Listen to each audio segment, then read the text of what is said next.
انا احمد علاء واهلا بيكم في اول ديفلوج للهورر جيم اللي انا بعملها واسمها كام 3. طيب ايه الفكره بتاعت الهورر جيم دي وليه اتسمت كام 3؟ فكره اللعبه بكل بساطه هو ان انت بتكون سكيورتي جارد موجود في احد المباني المهجوره، ولازم تتابع الكاميرات لان موجود معاك جوه المبنى ده مجموعه من الانوميليز او الوحوش، ولازم ان انت تاخد بالك وتمنعهم ان هم يوصلوا المكتب بتاعك، وفي نفس الوقت تحافظ على الباتري ليفل وتخلص الشيفت بتاعك عشان تكسب. طبعا لو ركزت في الديسكربشن اللي انا اديته لك ده هتلاقي ان هو مشابه جدا لالعاب زي فايف نايتس ات فريديز وبوبي بلاي تايم. فكره اصلا ان انا واخد الانسبيريشن بتاعي من الالعاب دي، لان انا من صغري لعبت كذا لعبه في سلسله فايف نايتس ات فريديز، فطبعا كان نفسي ان انا اعمل حاجه زي كده. ودلوقتي ندخل على الجزء الثاني وهو ليه انا بعمل اللعبه دي تحديدا. طبعا اول حاجه ممكن اكون ان انا اتكلمت عنها وهو حبي لسلسله فايف نايتس ات فريديز والجونر بتاعت الالعاب دي، فعشان كده كنت بحاول ان انا اعمل حاجه مشابهه ليها.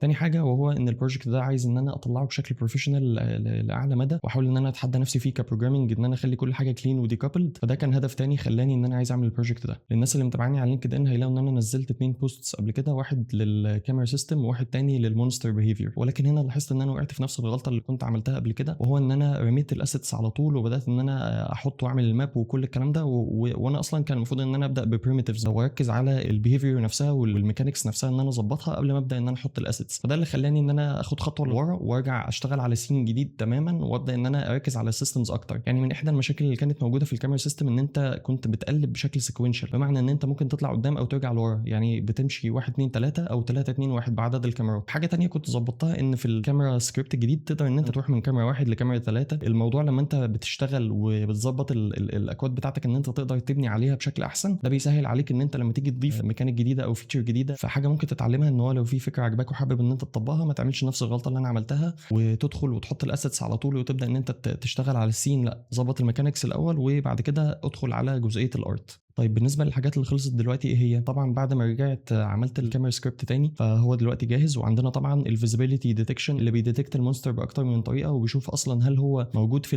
الفيو بتاعه الكاميرا. طب لو موجود في الفيو بتاعه الكاميرا هل هو مستخبي مثلا ورا اوبستكل معينه؟ الطريقه اللي انا كنت عاملها كانت بتستخدم الفيرستم بلينز بتاعه الكاميرا، وبتشوف لو الكولايدر موجود في الباوندز بتاعه الكاميرا ولا لا. فالمشكله هنا ان برضو لما تيجي ان انت تبني على الموضوع ده هتلاقي ان هو مش احسن حاجه، لان لازم ان انت تحط ما بين كل كاميرا والتانيه كولايدر. رجعت فكرت في طريقه تانية ان انا ديتكت بيها الترانسفورم بتاع المونستر نفسه. كمان في اوبستكل تشيك، بمعنى ان لو الترانسفورم موجود في قلب الفيو بتاع الكاميرا هل ده معناه ان المونستر ظاهر؟ مش شرط. ليه؟ لان ممكن عادي جدا يكون المونستر موجود في الفيو بتاع الكاميرا ولكن مستخبي ورا حاجه معينه، مثلا ورا اوبستكل او ورا اسيت معين، فبالتالي في حاجه تانية بتديتكت هل في كلير لاين اوف سايت ما بين الكاميرا والمونستر ولا لا، في حاله ان هو موجود جوه الفيو بتاعه الكاميرا. فده بالنسبه للحاجات اللي خلصت، وده كان فيديو النهارده. اشوفكم باذن الله في الفيديو اللي جاي. ما تنسوش تشتركوا في القناه وتفعلوا زر الجرس عشان يوصلكم كل جديد، وتسيبوا لايك على الفيديو لو الفيديو عجبكم، وقولوا لي رايكم في الجيم وفي الفكره بتاعتها في الكومنتس، وان شاء الله نتقابل في الفيديو اللي جاي بميكانيكس جديده.